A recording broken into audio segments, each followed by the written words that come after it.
Yeah, like the second I read that he was like, "You think this is a mansion?" I was like, "Okay, Yeah, okay, I that's did. enough, actually, out of you." So thank you, sir.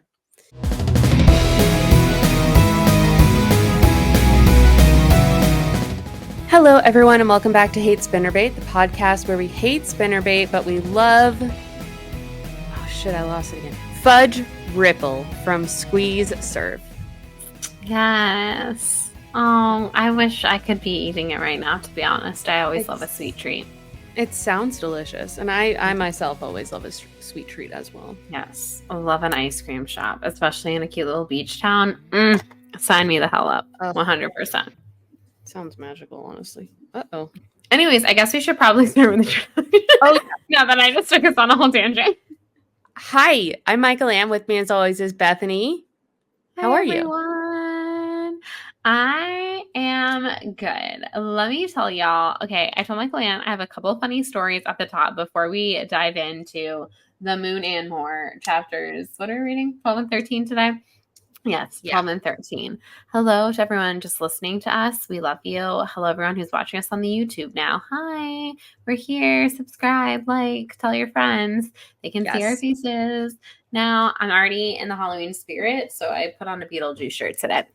Okay, Love that. so let me break down two things. One, was very crafty this weekend, speaking of, and I went to Marshall's yesterday, and the Halloween just got me. Like, I just started buying Halloween and fall decor this weekend, and I have zero regrets, okay? I was like, I'm going to paint my nails darker color. Like, I'm ready to be in fall right now. I have the pumpkin candles. I am ready, okay? Call me a basic millennial, but I'm ready for it.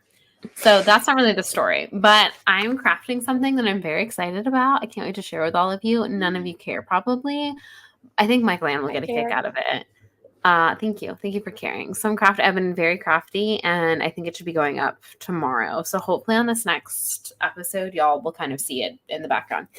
Anywho, the stories though. One, I have never felt cooler in my life. As y'all know, I work with a lot of Gen Z girlies.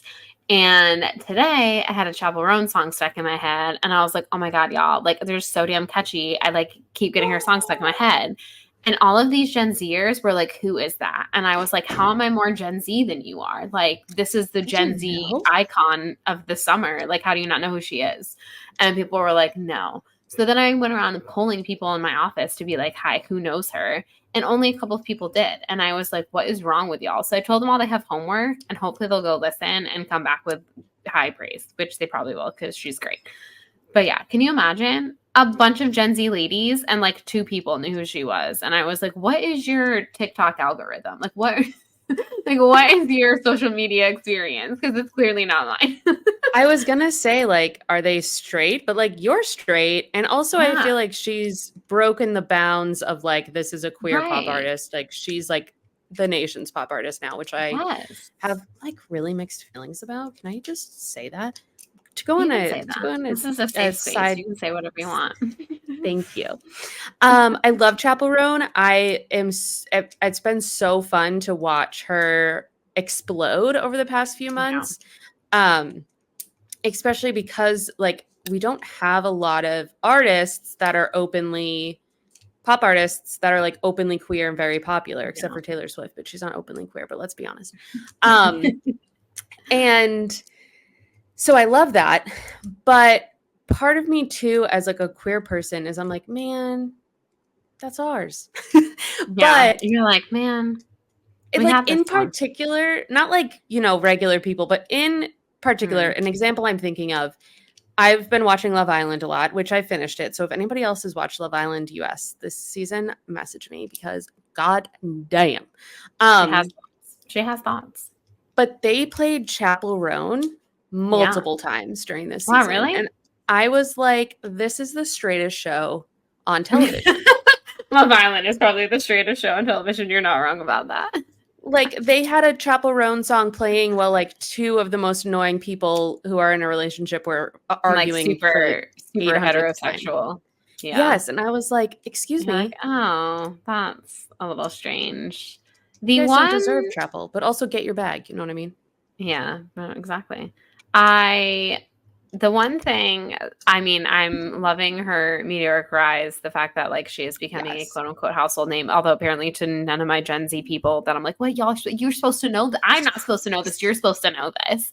But anyways, so I love that she's getting some recognition and that she is, becoming a big name and whatever. But of course, the one thing I hate, which is only something we do to women, only something we do to women, is that of course, if a new, girly pop is entering the sphere, we have to be like, well, this person, and like we can finally put this person to rest, and like this person, and I'm like, Ooh. why is it always a competition? Like, why can't we have multiple nice things? Because you know what, I love pop music, and I want more women in pop music and women of again, a bunch of different ethnicities, races, sexual orientation. I want them all. Like, I want some variety in my pop artists. Okay. And like, why does it have to be one or the other? So I'm like, I'm already getting a little like negative, like, this is what we were waiting for. And we can finally put like Taylor Swift to rest, or like Taylor Swift wishes she was as good as this. And it's like, why? We never do this to men. It's never like when a male, we're never like comparing The Weeknd to Bruno Mars or something. You know what I mean? Like, we're never like, oh, well, now that this person is out, we can finally put this person to rest. Or I'm like, why can't you like both? Like, why can't you enjoy, if you like pop music, why would you not enjoy other pop music? Like, I don't understand. So anyways, I don't understand that at all. Not like what? And I'm sorry, but everybody needs to cut the shit with this, like, Taylor Swift's got to go, Taylor Swift this, Taylor Swift that. There were 40,000 people outside of her show in Munich sitting on the ground for doing 3.5 hours. Effing lights for Marjorie. And you're telling me like it's on a whole, it's a different level. Like, you can't, no, it's never going to be over. Like, she has clearly made her mark. She is going to be, I know still piss people off, but she is Beatles status now. Like, she's going to be someone that people are listening to, talking about for a long time, for forever. Yes. I can't imagine the Beatles ever not being in like some people that people know, So I'm like, I don't know. Her career has lasted this long. She is still number one on the charts. Like, I don't know why we're all just like waiting for it to end. And I'm like, it's not. Like, even if she's not as popular as she is currently one day, it's never going to end. Like, she's never not going to be quoted the culture zeitgeist. And I don't know why. I'm like, just accept it, y'all. Just accept it and move on.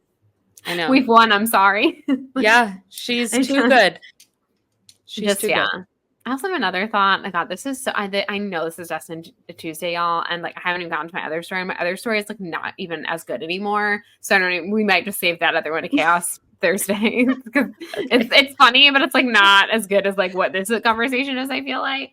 But can I just say, I have another thought for all those people being like, I want Taylor Swift to say this about this or this about this, because again, they think she is the most powerful person in the world. And I'm not saying that she doesn't have influence. She does. She absolutely does. When she put out that post saying like, hey, everyone remember to register to vote, a bunch of people registered to vote. Like, she is powerful. Yeah. But also, again, that takes the agency away from people. Again, like a lot of Taylor Swift fans are grown-ass adults who have our own brains and our own opinions and can do good in the world without her telling us. Like, I pay attention to the world around me. I don't need her to tell me. Again, I'd like to think that I'm following someone who's a good person and cares about, human needs and peace on earth and all that jazz. And I do. Like, I wouldn't follow her if I thought that she had very different interests and beliefs that I do.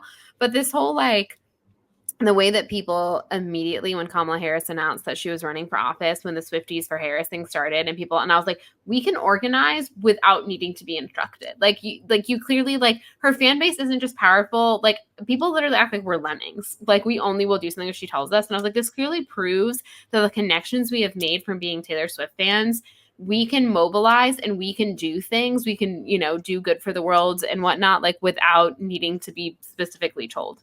So I'm just like over that. Like, she needs to tell us everything that we think and do. Like, it is great if people with a big following and a high profile do go out and speak about important issues. But I don't think it is necessarily necessary when you have a fan base as large as hers for them to mobilize on something. And I just feel like this proves that a little bit. And that is my thoughts on that. Thank you and good day. Thank you. Yeah, I get what you're saying. I definitely understand what you're saying. Like, the Swifties for Kamala, are Swifties for Harris. is it the last name? I actually didn't even know this was a thing. And somebody was like, oh, yeah, I just went out with Swifties for Harris. And I was like, what the fuck is that? I'm not on Twitter. And I'm old. But yeah, I love, we can definitely organize on our own. Like, you know, obviously Swifties have made a huge impact. I do think though it would be, it's not like necessary. Like my like love of her isn't like relying on this part of her life, but like it would be really nice, especially for like her younger fans who this is their first election and they're just like, man, whatever, or they're like, my parents vote for Republican, so I vote for Republican. Like it might be helpful to get the younger vote by, and I think it would just be like nice for somebody who's so like pro women power to be like, hey, Kamala. And I think honestly that she will. I mean, she made posts about the Biden-Harris ticket before, and she has spoken, you know, very favorably about her in the past, like when she did the VP debate, you know, in the last election. So I don't think it's out of the realm for her to say something, to be honest. Like I would foresee that coming, honestly, probably in the next couple of months. But I also, like, I sometimes think that no matter what, like the other day when I was like, oh man, like people are always like asking a lot of celebrities, which I know it's like boo-hoo, Bethany, they're like billionaires and they have private jets or whatever. Like I'm not saying that she doesn't live a privileged life, okay? I'll just make that clear. And again, this isn't just like about her in general, just like in every public figure, like you just have to like it's a lot to just all the time be on and have to say every thought and whatever that you feel about every single matter in the world. It's a lot. Yeah. But the other thing I was thinking of is I was like, sometimes no matter what you say, people who believe a certain thing are going to interpret it the way they want to. Because I just saw a family friend post something with the lyrics from, you know, But Daddy, I Love Him. And it was an overall sweet post. It really didn't have much to do with God, to be honest. But it was talking about like something, blah, blah, whatever. And then she was talking about her children. And so she used the like wild joy, wild boy kind of like, you know, whatever lyric. And then said something about like God has a plan or whatever. And I'm like, oh, you don't get what that song is about, do you? So like no matter what, certain people are going to interpret what they want out of things. And I mean, that goes both ways, you know? But I was like, have you seen that song performed on tour? Have you listened? Because this is very much about like anti-religion. And then for you to make a post quoting that exact song and then say something about God having a plan, I was like, yikes. I get like a full body like thrill and excitement when I think about that Eras Tour performance. Like, that's so good. The first time I saw it in Sweden, no big deal. No big deal. I was like losing my freaking mind, and I just ever since I've been like, oh my god, the imagery. But yeah, I know people would quote that song, and then I was like. Yeah, people are so people will just think what they want to think, or they'll interpret the art like the way they want it to be, you know, whatever. But yeah, I mean, we do kind of put a lot on celebrities, and specifically, it's like we put a lot on Taylor Swift, and you know, she gets a lot of like, you should be doing this, you should be doing this, but like we don't really give that same energy to other famous people who don't say anything and do anything. Like it is very like, I mean, people want to hate her, so they will make any excuse in the entire world to hate like her. I am very involved in the Ed Sheeran sphere as well, I guess. Yes. And let me tell you, no one is ever asking. I never see people commenting, asking about him to speak out about certain matters or to do this or to do that or put his money into this and whatever. And again, I think he's a great person from what I know of him. Again, I don't know him personally. I think he does do a lot of good things with charity, and he does a lot of things with the arts because obviously that's important to him being a musician. And he seems like a really nice, humble guy. But like no one is ever asking him all of these things because like, I don't know, just the way we treat men and the way it just bothers people so much that a female is this successful that they like want to do her, you know, downfall somehow. It's the reason people all, you know, used to get off on, you know, Lindsay Lohan's downfall and Britney Spears' downfall. Like we just love when a woman like we can, Has a mental breakdown. Yeah, build them up. But yeah, anyways, just me getting on my soapbox about the huge, about how I don't understand. But yeah, anyways, I don't know. That may have been like too political or whatever, but those are my thoughts. Also register to vote though if you haven't. And register to vote. And over here at Hate Spinnerbait, we are coconut brained, as my husband calls it. We are coconut pilled. We're ready for Kamala. We love coconuts. We love coconuts. We're here for it. I truly do enjoy a good beverage with a coconut. Maybe there'll be some coconut in my Brink drink. Who knows? Ooh. Who's to say? Are we each making our own Brink drink, or are we like collaborating? I don't know. What do you think's better? Do you think we should like both bring one to the table and be like, ooh, I mean, we won't get to like taste test it, obviously, the other person. I know. So that's kind of like the only thing that sucks. So I'm like, maybe we should make the same one. So that way, like, we both are like, oh yes, I know how this tastes. But I was like, it would be fun to see like what each other person comes up with. But I don't know if that works when you're like not physically with someone. Yeah. I guess we could just compare based on ingredients. Although I'm not gonna lie to you, I have no idea how to make a drink. I'm a waitress. We'll figure something out. I'll concoct something and I'll tell you what I'm making, and you can follow that if you want, and we'll go from there. You know. Okay.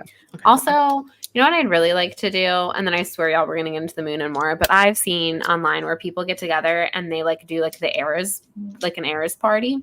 Ooh. And I'd really like to get like a bunch of my Swifties together.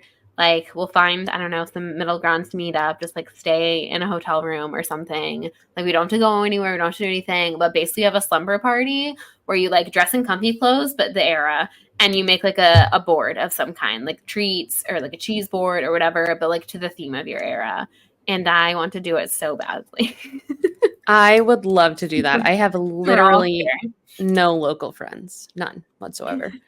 So we'll find a halfway bar. Yeah. I mean, I'll drive to Savannah's only 2 hours from me. Yeah, like, it's really, honestly, we're very close. Yeah. Just have a little girls' night. Just have a little air moment. Although I will tell you be fun. That me and Andrew are planning a move next June. Like this upcoming June? Yes. Okay. Yeah. This upcoming June. And we, you know, as I've said in this podcast, have been like all gung-ho to go back to Orlando. Yeah. Yeah. But circumstances have changed. Things have changed. And now we are pretty set on Durham. Ooh, so I love North Carolina. I know. That's also not that far for me. When he went there like a month ago. All I could talk about was the library. And then he sent me like a Snapchat of them driving by the library, and I was like, oh, it's better than I imagined. You're gonna be like in Sarah's. You could be like basically her neighbor. That's fantastic. I hope she doesn't think that for you. No, I don't think so. I think she would be very happy to have you local-ish. Very, very close to her, basically. It's the triangle. They're all very close with each other. Yeah. Oh my God, I love North Carolina so much. My dream was to always live there. And then I realized how far it would be for football season and like seeing my parents on an easier drive. And I was like, I'll move to Georgia instead. Yeah. Which I love and I'm very happy with. That was absolutely no shade to where I live. But yes, North Carolina has a very special place in my heart for sure. Yeah. Well, sure. Okay, I love this. I would definitely, that'd be great. Yeah. And I could see like you and I could see Kristen and then we're just like, like a lovely little trip. We love that. We love that. All right. I guess we should probably talk about the moon more now. Sorry, y'all, that this kind of turned into like mini we didn't have chaos last week, and I just had some things that I had to get out clearly about. Yes. People just expecting too much out of Taylor Swift. But also, if you'd like to join Swifty for Harris, you can donate $13 to the campaign. You can make some friendship bracelets and a coconut drink. Okay. Hell yeah. That is all. Right. Chapter 12. There's some, okay. Can I just say, we discussed last episode about how Theo was starting to kind of give us the ick and like we were kind of concerned. And then in the chapters that we read tonight, There's definitely some more warning signs, I feel like. Like, there's a couple of cute things and then mostly warning signs. I am like so sketched out by him. You know what this is like reminiscent of? Remember, like in the early Dessen books, we were always like one of our catchphrases was like run because Run. all the boys were like red flags, red flags. But then we had like a string of books where the love interest is like 10 out of 10, Absolute dreamy. gems. Yes. But now we're back kind of to this like, Run. not really sure about this love interest. I might run from this guy. I'm not gonna lie. Yeah. I might run. His optimism is annoying. To be honest, and I'm saying that as a very optimistic person, Yes. y'all. Like I am, and we clearly don't hate optimistic people. Like we love Deb, but her optimism was endearing. His is like, and also just like it's like pretentious. I don't know. It's you know what the difference is it's steeped in privilege. Like we find out in this chapter, like he has very wealthy parents. He went to private school his whole life. He has like no thought at all to being like, Emmeline, you should just take out a bunch of student loans to pay for an Ivy League school. And like education is debt. And I'm like, my dude says you because you're privileged. Yeah, exactly. Like, because you don't understand the concept of like money really. Like he's drinks red wine. He's fucking 21. Yeah. Like it's just, his is like steeped in privilege. Red flag to me, the red wine. I was like, oh, he's one of those guys. Yeah. He probably really likes Fight Club. Yes, I bet you he does. And you know what we say to that, ladies? Run. Okay. So yes, that just basically takes us into the beginning of chapter 12. Recap real quick. Emmeline, or sometimes we call her Emmeline. She's great. She lives in Colby. It's a small town. Her father is in town. She's kind of been watching her little brother. Ivy and Theo are in town because they're working on a documentary. I don't know if you've heard of her. She directed Cooper's Way. And very masterpiece from what I've heard. It was at Tribeca. So anyways, so they've gotten in touch with Clyde. They've had a little interview. Clyde's not really feeling it. I can't blame him. And she broke up with Luke, which is her like small town boyfriend, because he cheated on her with a girl and he took her to Tally Ho. No to Tally Ho. So now that basically brings us up to date with where we are. That's what she missed on Glee. She kissed this guy Theo. They were having like a waiting period to see. She's like, oh my God, I just like got a long-term relationship. So they waited like a whole 12 hours, if that. And now they're kind of together. And so that leads us into chapter 12, which is they're going on their first official, their best first true date ever, essentially, which she says Theo is really into like coining terms for everything that they do. It's like the big club kiss and stuff like that. Mm-hmm. So he's walking around because it's a surprise, which again, it's like my dude. I literally talked about this today. My biggest pet peeve is when someone explains something to me that I already know. Like I was saying, like I hate when people tell me something like my dog does. I'm like, yeah, I'm aware. I'm with her all the time. Or like something about like my family. And I'm like, yeah, like, but they're not telling you. I'm like, oh my God, like there's one thing to be like, oh my God, like I didn't like your dad like does this and that's really funny. And you're like, oh yeah, he does that all the time. It's when someone tells you like you are not aware of it. And it's like, yeah, he's my father. Why would I not? Of course I know that. He's my blood relative. He's the reason I'm alive. Really my mom, but he like played a role. True. He was crucial in the whole thing. He was crucial in it. So anyways, so like that kind of stuff drives me crazy. And people do it all the time to me about like growing up in Florida. And I'm like, yeah, I'm from here. Like, are you telling me something about like my hometown? Like, okay. Right. Like, I don't know. This guy is giving that energy. And it's such a New York thing to do. He is like taking her around Colby and he's like, it's a surprise. I was like, what's going to be a surprise to her? She knows every nook and cranny of this little beach town, my dude. But like, I get that he's like trying to be sweet and romantic and whatnot, but I'm like, but he does it in a way that isn't like, I'm sure you know this place, but like, he's always like, I found this place. Like she talks about how they went out to eat somewhere, and he's like, it's this real hole in the wall. And she's like, I'd been there before. I'd been there actually on a date with Luke. So it's a little awkward. So she talks about how like everywhere they go is tinged with a little bit of awkwardness. So they're basically out on like a completely like, it's essentially like a dock almost. And what once was a dock, we learned basically that it was like part of a house that was swept away in a really bad no-name storm, which is always the ones that get you worse than the ones that they're like, batten down the hatches, that's coming. It's always like some freaking no-name storm comes in and absolutely, and I guess maybe it's because you're not prepared for it. I don't know, but they always seem to. So anyways, so she's like, this is actually awkward because someone Okay, I think. Okay, we're good. We both had audio issues at the exact same time. That was great. Yes, I love that for us. Wonderful. So this is a place where literally someone lost their house in their life. So he's like, what a great, nice little romantic place. And she's like, this is actually kind of awkward and maybe a little bit borderline disrespectful. But he doesn't know. So she's like, well, I can't really hold it against him. He's not really like aware of that. But so there they are, and this is where he pulls out the red wine, which is like, ugh. Right, like she's 18, dude. Like, chill. Yeah, like come on, that's not. And she says it. She's like, I'm used to like watered down keg beer, and like this is a much fancier palate.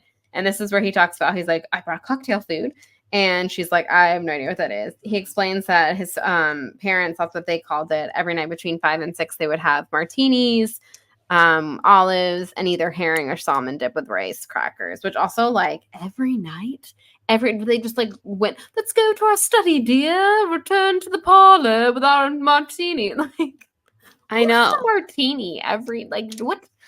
And rich people, they have a drawing room, certain of it.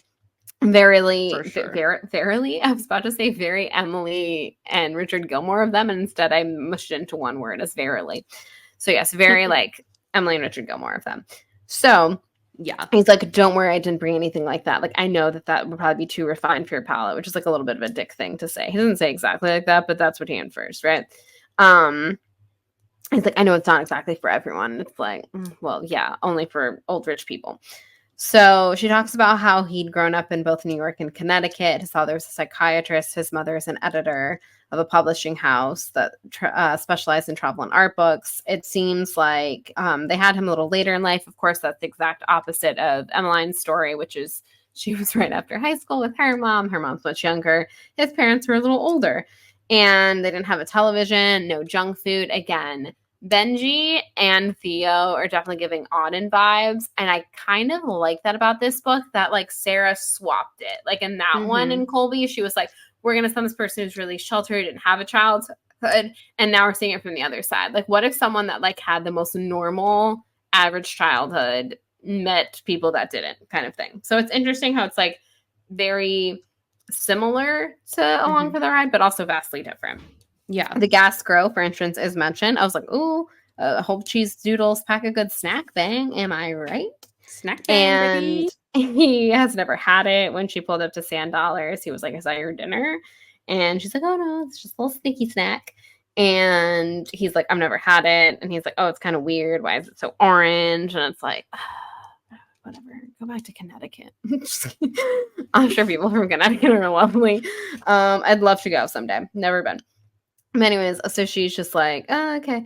And then when he brings out the snacks and apps, he's like, oh, these are all from the reef room. We have wasabi peas and peanut mix, shrimp puffs, and your favorite, the chicken saute, which is not her favorite. She's like, I'm actually more of a shrimp burger person. Again, like, don't be telling people things about themselves. You don't know her, dude. Right. Stop. Like, right. Ugh. Right. So that's, ugh. So he's like, oh, and she's like, oh, okay, that looks great. She tries like the wasabi pea, and she's like, oh my God, and tries to down it with some wine, and she's like, well, yeah. Although she says the wine is growing on her, and I was like, oh, it's probably because you've had a few sips. So at a certain point, anything, tastes good when she gets that buzz going. If I may. Yes. Break it down. One thing that I did, it's like so tricky because it's like, I hate this and I love this, but she says about him here on 248, He didn't play it cool. He didn't play it anything. He just was, and it made me want to be too, even if I sometimes felt a bit guilty doing it. And that is in reference to them having a romantic date on somebody's like grave. Yeah. But yeah, I mean, I think the other thing with goodness gracious. Ooh. That was a noise. The other thing with Theo is like she's always comparing him to Luke. Like she says like, after Luke was terrible at he couldn't even remember birthdays, which is like, bro, seriously? Yeah. She finds it adorable that he like names everything. Yeah. And I think like a lot of this relationship too is her just being like, it's a rebound, like she's fully rebounding. Like she's like, okay, someone completely opposite than him. He's giving me attention. Like, let's do it. Yeah, she seems, I mean, earlier in the novel, she discussed about how she's jealous of the tourists sometimes because they get to come in, they have their summer flings, and they leave, right? And I was like, is that what she's like trying to do? But I also feel like she's like, I feel like they're both seem to be taking it more seriously than that. Because if I was like, hey, like you want to like flirt with them over the summer, sure, whatever, no harm, no foul. But yeah, I think she definitely jumped into this relationship a little bit fast, and there are just some. Like, obviously, there's something wrong with being different than someone. Like, I think that can be really refreshing and good for you. But he's, like, different. And, yeah, like, I don't know, like a pretentious, privileged way. And I'm like, I don't know if that's, like, the best fit, to be honest. Yeah. But, yeah. Alas. Yeah. That's oh, God. I have a big problem with rich people, and I really need to I was just going to say I need to work that out, but like, do I? I don't think you really do. No. It's like men. Like, I don't trust men until they prove them. Like, men are guilty until proven innocent for me. Yeah. And it's the same with rich people. Yeah. It's like, prove to me that you're not just some guy. I'm sure that there are some rich people that are lovely, but overall, like as a clump of people, not to generalize, because I'm usually not into generalizing groups of people by one trait. But in this case, I'm okay with it. I'm like, I'm going to generalize that you're probably a terrible person until, like you prove me wrong. Which I hope that of you. And I will be nothing but respectful to you, to your face. But deep down, just so you know, I'm like, okay, rich people. I'm like, oh, that's an interesting way to look at the world. Can't relate, but that's certainly an interesting way. This conversation that they have like coming up, which is about her father. Well, of course, he confuses her dad with her father, and he's like similar words, and she's like, not in this case, like not really. Like the relationship I have with my dad and the relationship I have with my father are totally different, and it's like, yeah, right on. So she ends up kind of getting. He wants to hear about her father, essentially. She's like, it's a long story, and she doesn't really want to talk about it, it sounds like, which is fair. Like, she's on basically a first date with someone. Like, you don't want to, like, bring up all your trauma. Like, you don't want to trauma dump on someone on the first date. And I respect that about her. So they're kind of talking about this conversation is where it gets very, like, rich people to me. So she's saying, like, I got into Columbia, and he's like really taken aback by that. He's like, you got into Columbia? And she's like, I don't know if I should be offended by how surprised he is. And you should. And I was like, you should, girl, for sure. That's a red flag sign. And so she explains, like, yeah, he promised to pay for it, and then he wasn't able to. And then like things got weird. Like he didn't explain why he couldn't. He's the reason that I applied to freaking school, and then he just like ghosts me. And so she explains, that like, well, my dad's a contractor and ECU gave a full scholarship, so it made more sense to go there. And this is where he like talks 100%. About like, debt is going into debt for education. It's just like what you do, and you should go there. And this is where we also find out that like Columbia was his first pick, which is why he's kind of butthurt that like she got in and like didn't immediately like, try to do everything in her power to go there, which it kind of comes out here that like she wasn't really that interested. Like it wasn't really her dream that it was just something that was kind of put upon by her dad, who again is also kind of like rich, pretentious person. And he's just like, it's just a completely different caliber of conversation, completely different caliber of education. And this is my biggest pet peeve of all, y'all. And Michael and I, obviously, like we've discussed our education before, also going into it for education is bullshit, and we shouldn't have to do it. Free education for the people. But, Michael Ann went to a Catholic school, a private Catholic school for high school, which was a time. We don't have time to unpack all that. I went to public school. I don't think that there is inherently anything wrong with either or, but I do absolutely get really, really riled up when people act like going to an Ivy League school or going to private school or doing that is like the only way you can be smart and the only way that you like it's such a status symbol to me, like private schools and, Ivy Leagues. And again, there's nothing inherently wrong with going to Ivy Leagues. Like we all watched Legally Blonde. We all wanted to go to Harvard Law for a minute, y'all. Like don't act like you didn't. But then we woke up and realized that's really unattainable. There's nothing wrong with any of those. But when people have that air to them of like, oh, when you belittle someone for where they went, at the end of the day, an education is an education. Like you're going to, and the cheapest you can get it and the best way you can get it for you, I'm all for. But yeah, I've never had that much of a thing. Like, I guess the circles I ran in growing up, that wasn't such a big thing. But since moving here, like private school over public school is like a big conversation. And again, I think there are pros and cons to both by all means, and do whatever's right for you and your family. But as someone who went to public school, and I think I'm okay. Like, I think I turned out okay. My whole family went to public school. My mom taught public school for over 30 years. Big fuck you to anyone who thinks that you are better than someone because you didn't go to public school. Like, nothing grates on my nerves more. Yes. Nothing. But also, like, that just opens up another conversation, too, of, like, are private schools teaching in a better manner, like just resources wise, like not intelligence wise, but like, private schools, like how much do those teachers get to like stock their classroom and like what kind of books are they getting for their kids? Their resources, yeah, the resources that they have, the class sizes that they have. And I think a lot of it too is networking. Like, oh, you went to such and such preparatory school, well, so and so went, like it helps. And there's nothing wrong with that. Like that's why a lot of people join Greek life when they go to college. Networking is great. That is what's going to get you the foot in the door a lot of places. But yeah, like there's a lot of pros to it, and for people that can afford it, like absolutely, like go for it. Like again, I don't think that there's anything inherently wrong with private school, but I think it's also another class divide. It's another system that's going against people, that some people, because they can afford this, get better resources and get better this, better that, than the poor public school teacher who's like putting pennies together an Amazon wish list to like stock their classroom. And like have 87 students in one class. Yeah. It's a lot. So that's a whole conversation for another day. But this like just this elitist, because I could go.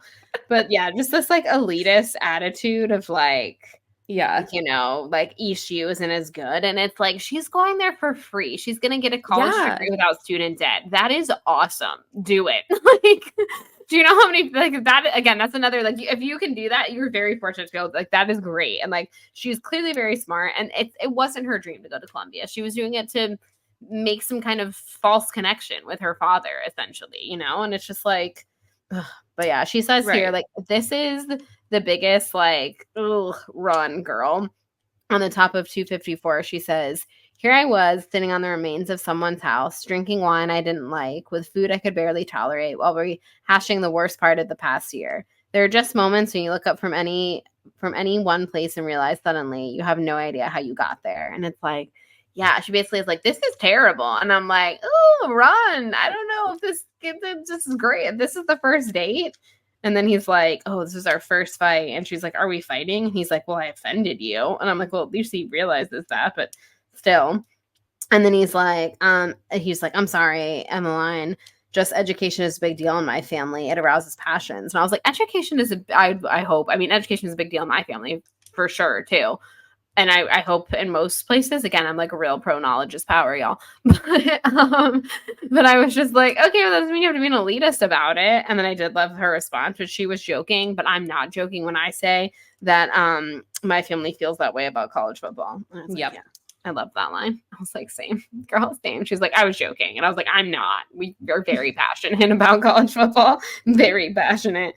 So this is where he's like, NYU technically was my backup school. Can you imagine NYU being your backup school? I was like, wow, real first world problems, my dude. And so he's like, I can't imagine, doing all that work and getting into Columbia and not like doing whatever it takes to get in. And it's like, yeah, if it was her dream school, but it's not. Like, to her, like, that wasn't the thing, And so she's just like, okay, whatever. And he agrees that, it's a big promise to break. And then he says, did he ever explain why? And she's like, no, but I know now that his marriage is falling apart. So I assume that has to be the reason. But he never really expressed that to me, clearly. And he's like, he's probably embarrassed. And she's like, how do you figure? And he's like, well, he doesn't have a good track record. Like he wasn't ever able to be there for you. This was the one thing he thought he could do to kind of get back in your good graces. And it fell through. And so she thinks it wasn't my dream. And she's like, honestly, it would have been fine. If you just would have talked to me, if you would have shown, I think what upsets her way more is that he ghosted her and he didn't show up for graduation. That is way more upsetting to her than him not being able to afford Columbia for her, but again, because they come from a different world, they come from a privileged world, they come from a world of money. Theo sees it in the way I think her dad sees it, which he is embarrassed. I think he was like, oh God, I promised her this and now I can't come through and now I can't show face to her because I've let her down once again. And it's like, you being there is way more what she wants than you showing you love her through money. But, Yeah. Theo and her dad kind of have the same issue with her too, is are you asking Emmeline what she wants, or are you assuming that what you want is what she wants? Because she didn't want to go to Columbia, but dad was pushing it because whatever the fuck. And Theo brought her to this creepy place that he thinks is romantic, but he should have asked, and bought all this food she doesn't actually like. And it's like, well, did he ask her? Hey, do you like red wine? Hey, are you big into shrimp puffs? They're both of them are just thinking about them. And she said, and he says here too, bottom line is that as humans, we are by nature selfish creatures. The only way we care about anything really is by making it about us. Look, I'm not saying he handled the whole thing well. I'm just saying maybe there was more to it than you think. And yeah, I guess you can have that insight of well, he's probably embarrassed because he promised this to you and he couldn't give it to you, so he's hiding from you. And it's okay, that's an explanation, I guess, but that's not an excuse. That's not gonna make me reach out and put in the effort, especially because Emmeline, child, father, adult parent. And as you said, okay, he's embarrassed he couldn't pay for Columbia. Well, why doesn't he just actively be involved in her life more? Mm-hmm. But no, instead he just ghosts her and makes her feel like shit. And it's just these two boys. But I think you hit the nail on the head with that. No one asks her what she wants. They just decide what's best for her. And it's does she not get any say in her own life? Even as silly as it is a date. Yeah. If you really want it to be the best big, first date ever, and I'm all for surprises, don't get me wrong, but ask her what she would want to do. Get intel and then surprise her with something that she would like. Not whatever the hell this first date. Yeah, this is rough. Ugh. So yeah, it kind of this is where he apologizes for his optimism being annoying. And she's like, oh, I had a flash of Benji with he's hard to entertain, which I then think makes her kind of soften on him, even though I don't think she probably should have in this instance. And she thinks about how they both kind of had the same upbringing. Benji again didn't really have a childhood. It sounds like Theo didn't really have a childhood. And she's like, oh, it's not annoying, just different, the cheese doodle thing. And so he comes over and they have a little toast to optimism and junk food, which Yeah, so that kind of ends that little disaster of a date, in my humble opinion. We flash forward to the next morning. She wakes up on a Saturday far too early because she hears someone moving furniture. She tries to open her bedroom door and she can't because the furniture is literally in her like hallway in front of her door, and so it's all there. And she's like, "What the f?" So she calls out, no one answers, and this is where she ends up literally having to climb out her own bedroom window to get back into her room. And everyone, her mom is like, when she gets back into the house, her mom basically, which her one neighbor is like watching the whole thing, which is just a very funny visual. She scares like the crap out of her mom. And she's like, "What are you doing?" And she's like, "The window was the only way out, okay? Like, I was barricaded in my room. What'd you expect from me?" Morris, of all people, our boy, is surprisingly there. And she's like, "Hi, can you please just let me in?" So she's like, "What's going on?" And her mom's like, "Oh, like your dad probably thought you're already gone." And I like my car is here. Like, hello, how could I have been gone? She's like, "It's not even 8 on a Saturday. Like, are you kidding me?" And so her mom's like, "Listen, this isn't like my issue. Take it up with your dad if you have issues with this." And so Morris makes fun of her BJs, which is kind of funny. And then he's like, "Oh, did you sleep in the grass?" And that's when she looks down and she has like grass clippings all over her from like falling out the window. And so she learns that they're doing the floors, and she's just like, "I wasn't aware of this." And this is when her mom's kind of like, "Well, you haven't been around a lot recently, so And she's also like, "I don't understand why dad always has to do things." And so her mom's like, "Don Quixote had windmills. The Wright brothers had the sky. Your dad has home improvement." And so, yeah, just it's never going to be good enough. She's like, "You see a good dining room. Your dad sees a way he can make it great. Like, this is just his thing. We let him do it. It's whatever." And so they end up sneaking into Amber's room, which then, of course, Amber is like, "How do you like them apples? Oh, see, now you won't be so mean to me when we try to sneak into your room." I love that they just come in with coffee, literally get in bed right next to her, don't even offer her any. Again, it's like 7:30 on a Saturday morning, and they just like, start having a little convo. And I was like, I love this. Like, no consideration. And she just like jumps in. And so, yeah, so they're talking about Theo. And again, it just like doesn't sound like people are like that excited about him. And I mean, some of it is Theo, and I think some of it is her mom is getting that, like, "Oh my God, my baby's about to go off to college" kind of, vibes, which is understandable as, a family that is very close. And so she says that, that I like this part. They're talking about, so like Amber and Emmeline are kind of like fighting back and forth. And so they're like, "Oh, you didn't have this much of an issue when Margot left." And her mom responds, "But I gained 15 pounds. Like, are you kidding me?" And I kind of like forgot about her Trix bar habit, honestly. And she's like, "It's not fair of you to make me feel bad for going to school. You would kill me if I hadn't gone." And so Amber points out, says the smart one and the favorite. And her mom says, "I have no favorites." My mom said another one of her mantras. And this whole scene is just so sisterhood to me, because this is literally the crap that my sisters and I do. Like, all the time. We'll just be like, well, because your favorite child came into town, so we got her favorite snack or whatever. And I was like, "Oh my God, I don't have a favorite." And I'm like, "Yeah, well, you do." Whatever. And we just do this too. Like, we just rag on each other in a loving way all the time. Yes.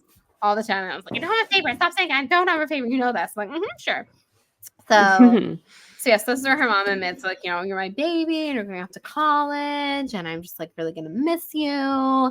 And this is where we also find out the tea that Luke apparently has a new girlfriend already. Both these people just jumping right in with the next love interest. My goodness, slow down, y'all.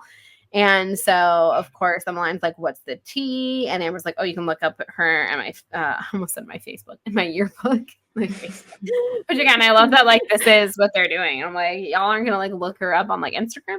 Yeah, just like, "You can look her in the yearbook." So she's like, "Oh, she was like she was my year." And so yeah, so they're, she's like, "Whatever." And she's like, "No, I don't want to do that." And this is where we learn that Amber like has a lot of enemies and she defaces their picture in the yearbook, which I love that for her, honestly. Me too. So good. And yeah, so they just like have a little moment. They repeat the "to the moon and more" mantra. Mom's in her feels. Her baby's about to go off to college. We get it.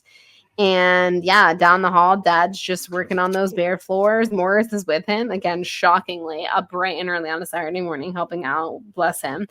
And Yeah, so she says, then again, I just see a windmill and an open sky too, never feeling the need to conquer either. You think it's all obvious and straightforward, this world, but really it's all in who is doing the looking. Right on. Absolutely. Some classic Dessen insight, and we love that.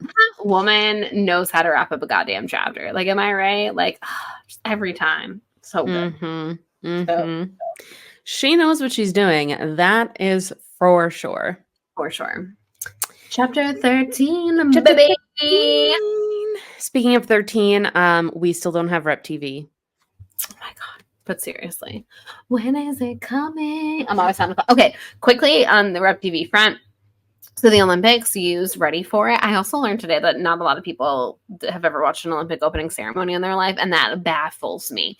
I have, but I digress. What? Because I was trying to say how this one was really weird in comparison to the whole boat parade thing and how I didn't like it, blah, blah, blah. And then, like, no one has anything to compare it to, so I couldn't get into it. But anyways, I digress. Y'all should watch more opening ceremonies. Okay, Michael Ann, you literally would get such a kick out of it because your biggest thing is watching someone living their dream. And it is like, it is so emotional. Like, because again, like, obviously, like, people, like, someone like LeBron James, that's not, like, cool. Because it's like, he's LeBron James and he's used to accolades and winning things. But when you are the sole representative from your country and you have worked so hard and you are the only person in the parade walking in and you're carrying your flag and an entire stadium is cheering for you, there's no way you're not crying through that. It is beautiful. And like, this poor person's not going to medal, you know what I mean? Like, very unlikely that they're going to medal. Like, this is their moment, is getting to like walk in the opening ceremony. I'm joking. It's going to be so choked up now. Crying. but it is honestly great. And usually it's like a little weird. Like, the entertainment portion is always a little weird, but it's like to represent wherever it's at. But this year was wild. But that's not even what I was trying to talk about, y'all. What I was trying to talk about is how they use Ready for It for the promo on NBC for the US team. And when it started, it was like, is this Taylor's version? Because it is clearly not the version that is on OG, Stolen Reputation. And no, it's definitely the live version. Because like, as it started going on, I was like, oh, this is from the live. I just think this is from the tour. And then at the end, it said like from the tour. But I was like, for a hot second, I thought I was down to clown. I was like, freaking Olympics is announcing. Like, I was like, holy crap. But no, it was not that. It could have been. It could have been. I know. There was like another clowning situation happening this weekend with the shows. Nothing happened. Like, I'm just like, I think something will happen, whether it's Rep TV or not, in London. Like, I do think she's circling back to London. Something's going to happen there, but I agree. Maybe not. Well, yeah, we'll find out what. All right. Chapter 13. Chapter 13. Hit it. So we are in the rental house that Ivy and Theo are in, and Clyde is there. And he is just like hella distracted by the mansion. Like, this is a mansion. There's shit everywhere, like expensive stuff everywhere. He's like, holy crap. Like, I can't believe this is granite. Look at these windows, blah, blah, blah. And Emmeline flashes back to earlier in the day where she was like, it's not a good idea for Clyde to come here. And he's like, why? And she's like, this is a mansion. He's like, do you think so? She's like, you don't? And he's like, it's a rental house. I mean, it's nice, but it's not a Central Park penthouse. Sir. Do you get your head out of your ass? Beachfront property, my dude, that is expensive. Sure, in the state of North Carolina, it's cheaper than in other places, but it ain't cheap. I mean, maybe, like, shit. The cost just to insure that thing, it's insane. Right. And like, this is a genuine mansion. Like, it doesn't have like 3 floors and like 14 rooms. Yes. It's their biggest, newest rental property. It's their fancy. It's a VIP. It's a VIP house. It's a VIP house. And he's just like, oh yeah, I guess like it's cool. It's like, what the hell does your house look like, bro? Oh my God. Yeah, seriously. It's a house. I was like, okay, sir. But he's like, he's like, oh, well, he was in New York. So like, he knows things. He's seen fancy things. Like, this isn't going to be like no big deal. And she was like, okay, sure. And then, of course, fast forward, and the house is, in fact, a distraction, like she said. But Ivy's had enough. He starts talking about the windows, and she's like, we get it. The house is grand, entirely excessive. We are offensive for living in it. Can we talk about your work now? And this kind of takes Clyde by surprise. And Emmeline's expecting him to get up and leave, or at least fire back. But he's just like, you think I'm saying you're offensive? And she's like, I think that considering how much you talk about wasting money, you have absolutely no problem with wasting time, especially mine. And this is like the only time where I'm like, you know what? Yeah, good one, Ivy. Truly. Like, it's kind of funny that She he's just a. like snaps, and Yes. it's like part of her. I'm like, she's not wrong, but also I was like, I would never be so bold Yes. to say these things.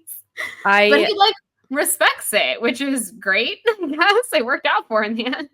Yeah, he respects it. He's like, okay, well, let's do it. Tell me what you want to know right now. Tell me. And so then they actually start like Which honestly, interviewing like, him. is the way to do it. Like, what is all this tiptoeing and whatever, and being like he's not someone who wants to be fawned over. And so in a sense, like them being like, whatever you want to do, whatever you want to do, da, da, da. And he's like, oh, stop. Like, whatever. But just being a straight shooter and being like, look, this is what we want to talk about. This is what we want to know is like, I feel like way more Clyde's speed, you know? Mm-hmm. Mm-hmm. Yeah. And so she's like, why did you leave New York? Like, she gets right into it. Why did you leave New York? And he basically explains that, like, he sold a painting or a painting for $500,000. And it just made him kind of be like, what the fuck? Like, what is this world I'm in? Who are these people I'm surrounded by? Why am I making this kind of money off of like ground shells, plaster, and tubes of paint? This is crazy. And she's like, yeah, but it was a centerpiece of your first show. Like, it put you officially on the map, blah, blah, blah. And she's like, you're not answering my question. Or, yeah, he says, do you think that's worth $500,000? And he's like, you're not answering my question. And she's like, I don't understand it. And So in her so, mind, like that probably isn't a lot of money. You know what I mean? She's like, oh yeah, like whatever. But like to someone like Clyde, to someone like me, I'd be like, that is a life-changing money. yeah, that would be insane if I got $500,000. Like the things I would do. Oh my God. Game changer. Pay my friends' Truly. bills for sure. Yes.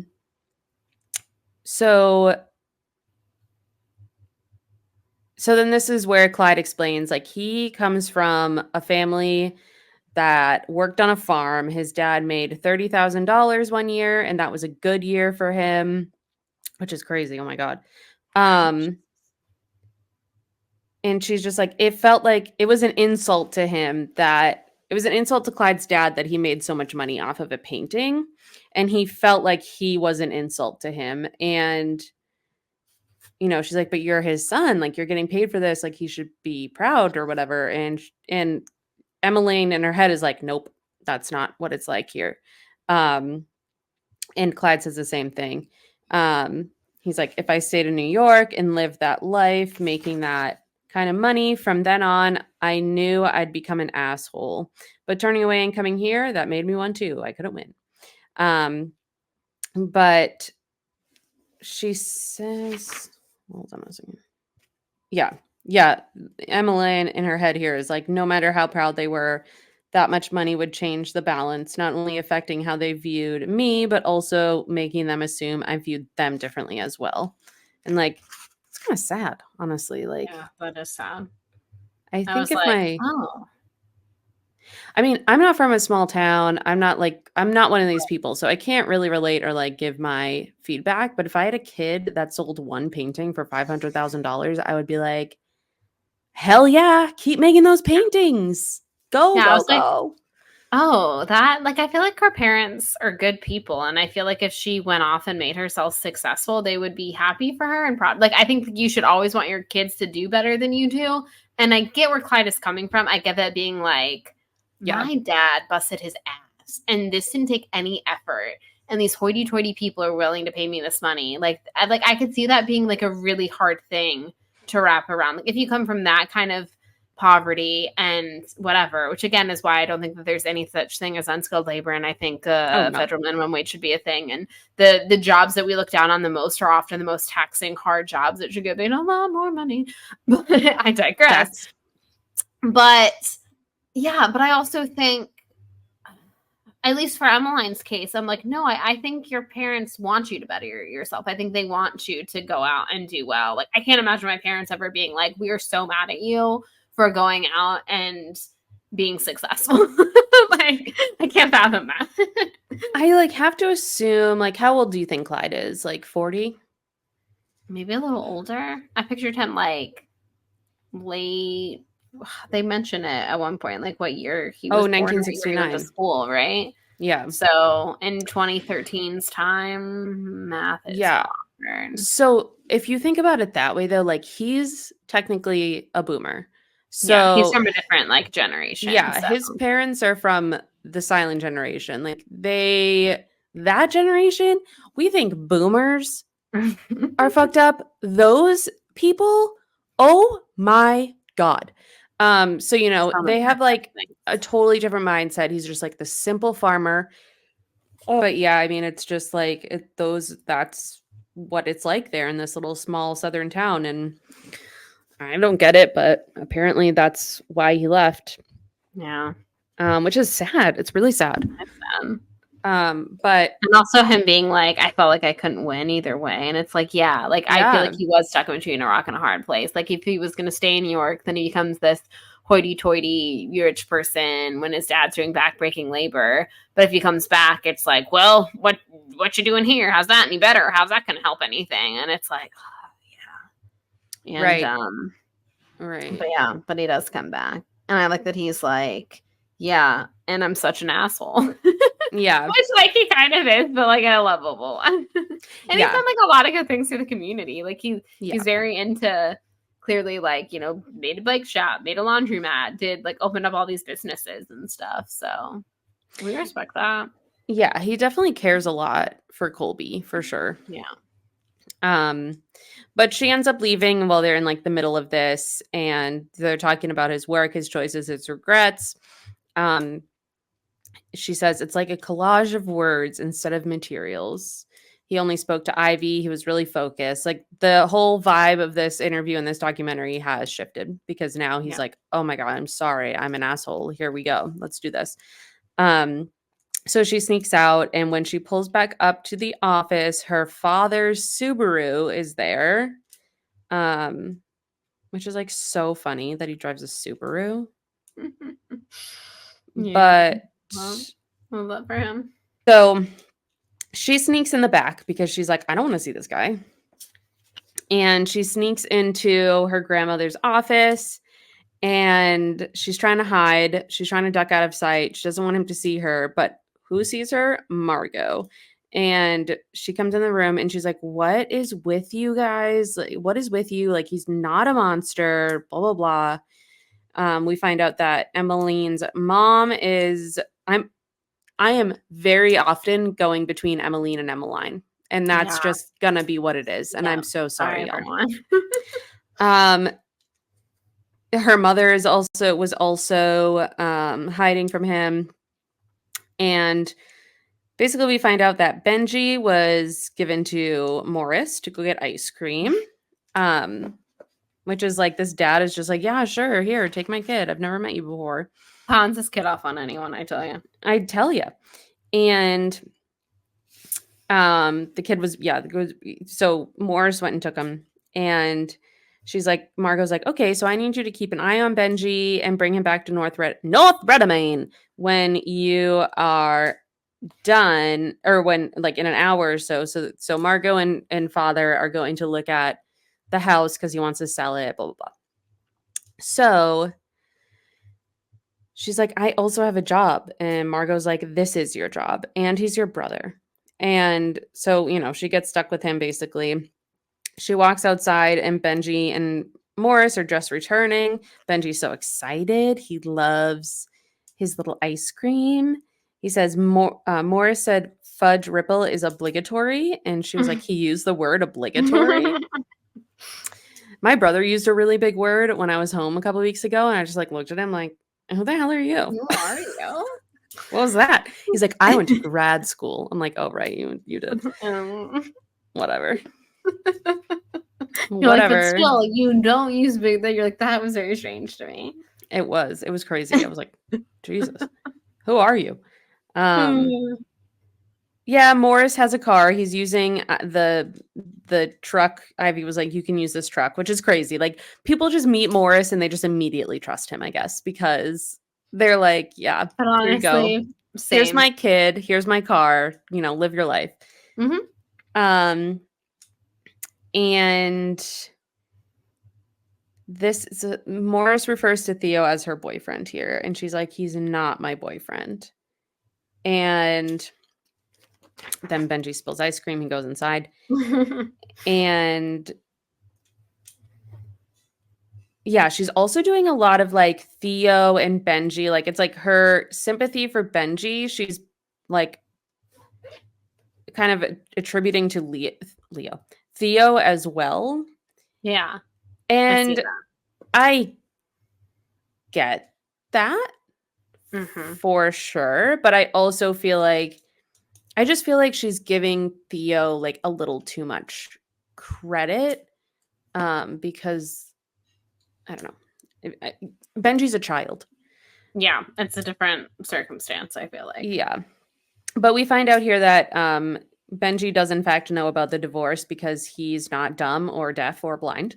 Which we And so she's like, "Wow, I can't believe he knows." And Morris is like, of course he knows, basically. But Morris said he doesn't seem too upset. And she's like, "Well, yeah, but you don't really know that." Morris gives some like child of divorce advice where he's like, staying together isn't always better. Like he might be happier that they're splitting up, if they fight a lot, if the household is toxic.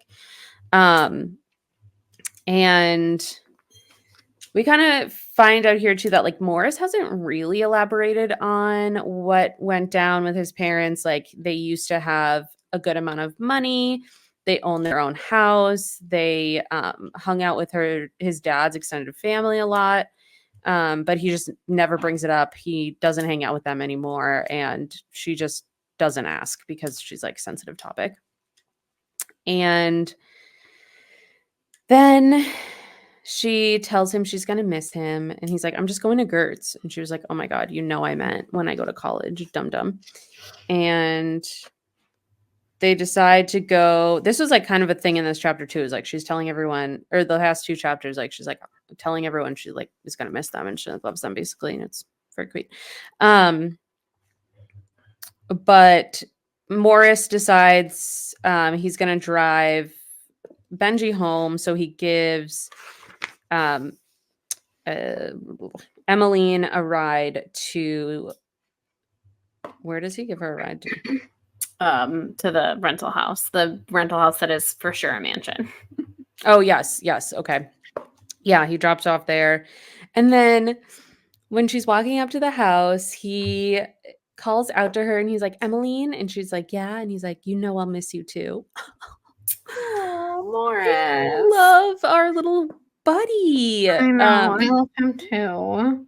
But so when Theo opens the door, she's crying because she's just feeling a lot of feels today. Today's a big feelings day for her. So that I love Morris. Everyone deserves a. I was just saying that everyone deserves a Morris. A good egg, a good friend. That's what everyone needs in life. Yes, 100%. Everybody needs a Morris. I also love when he talks about Benji and he was like, and she was like, he doesn't even know you. Like, how would you know? And he's like, the safe space of the squeeze serve. I was like, what? Bless him. I love that so much. He's a fantastic little weirdo. We love him. Is. We're worried about Theo. We hate rich elitists. And that's pretty much sums up my feelings on those two chapters. Yeah, like the second I read that he was like, "You think this is a mansion?" I was like, okay. Yeah. Okay. Yeah, that's enough, actually, out of you. So thank you, sir. Yes, that is chapters 12 and 13. We'll be back on Thursday with Chaos and a Brink drink. We're watching Brink, baby. Brink, baby. So come on that DCOM, like the OG DCOM. Come on that journey if you so choose. And if not, we'll see you back next week with chapters 14 and 15 of The Moon and More for Dessen Tuesdays, as always. And thanks for bearing with us as we got out a little bit of chaos at the beginning of this episode. Take care of yourselves, everyone. Be wild times out there. I wish we could ever say that it's not, but apparently, these are the cards we've been dealt, that it just continues to be wild times. So take care of yourselves. And as Morris and Emmeline say to each other, we'll talk later. Bye. Bye.